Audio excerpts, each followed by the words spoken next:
It's Tuesday, November 2nd. My name's Juan Brown. You're watching the Blanco Lario channel. Anytime you take and jam a stick through the spokes of a running economy and suddenly stop it, you're going to do not only a flying W over the top of those handlebars, but you're going to take a while getting yourself dusted off and back on that bike and get that economy rolling again. And that's what's going on with the U.S. economy currently, and is particularly problematic with the airline industry right now. This week, it's American Airlines turning the barrel for flight delays and cancellations. Let's get into the details.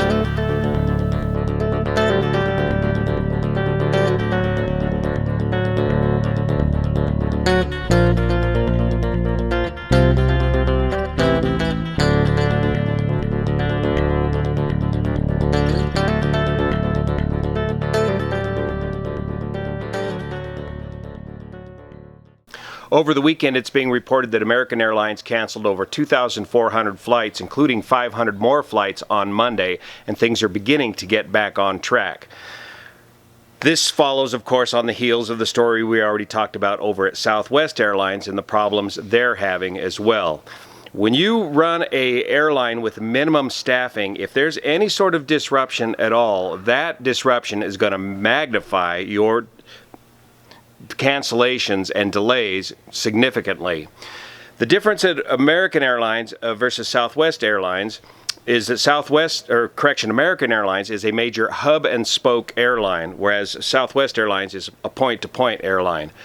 As a major hub and spoke airline, if you get a disruption at one of your main hubs, like DFW, for example, even a small disruption, that can have a huge ripple effect throughout the entire system, especially if you are running with minimum manning. And the problem that American Airlines is having right now is with the staffing of the flight attendants.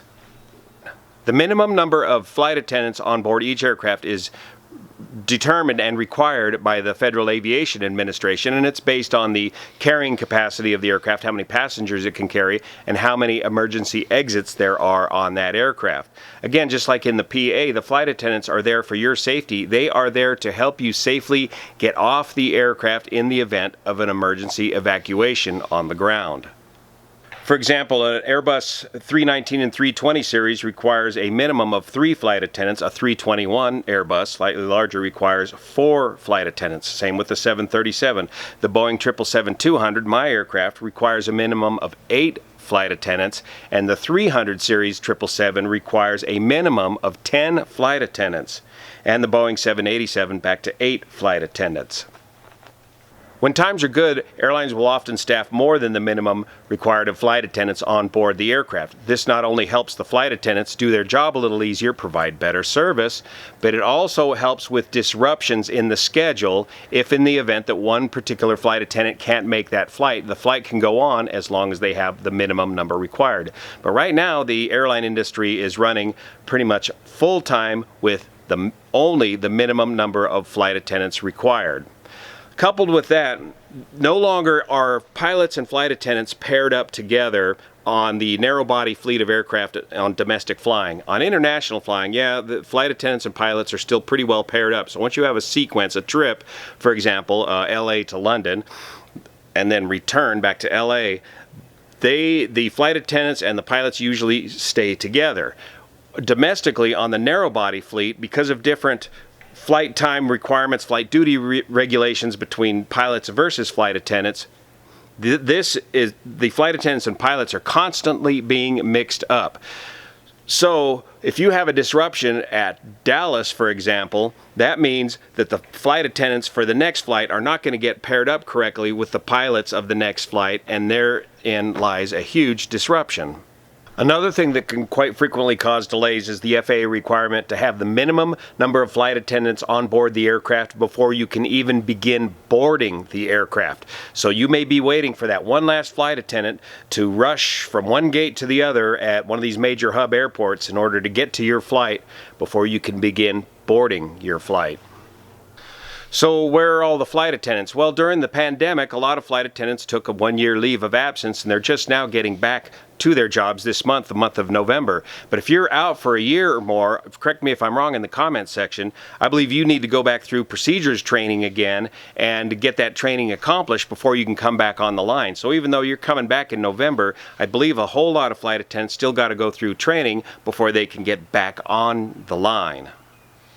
Also, too, is the elephant in the room that nobody wants to talk about. The sudden and hard date of these vaccine mandates is causing a lot of people to reevaluate their situation, including in the flight attendant ranks, if they want to comply with that vaccine mandate or go ahead and retire early. This may force another large group of retirements all at once. It's better to spread out these retirements throughout the year rather than just have a whole bunch go out the door at one time, which may be the case with these vaccine mandates.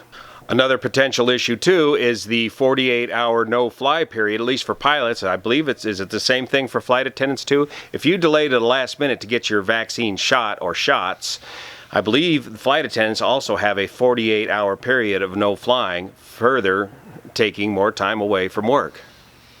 Another issue that's influencing flight attendants' decision to come back to work or call in sick is these numbers of fights on board the aircraft. These are flight attendants, not fight attendants. They're not here to be anybody's punching bag under any circumstances.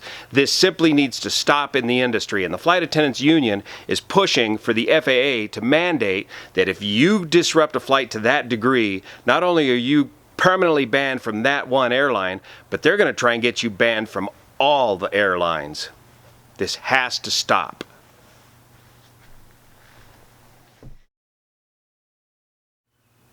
So I hope that gives you a little better detail and understanding of what's going on with all the flight delays and cancellations over at American Airlines and across the airline industry in general. Come join me over on Patreon, or as I'm doing more detailed content, ad-free content, behind-the-scenes content of life here on the Blanco Lirio channel and life as an airline pilot. Thanks so much for your support. We'll see you here.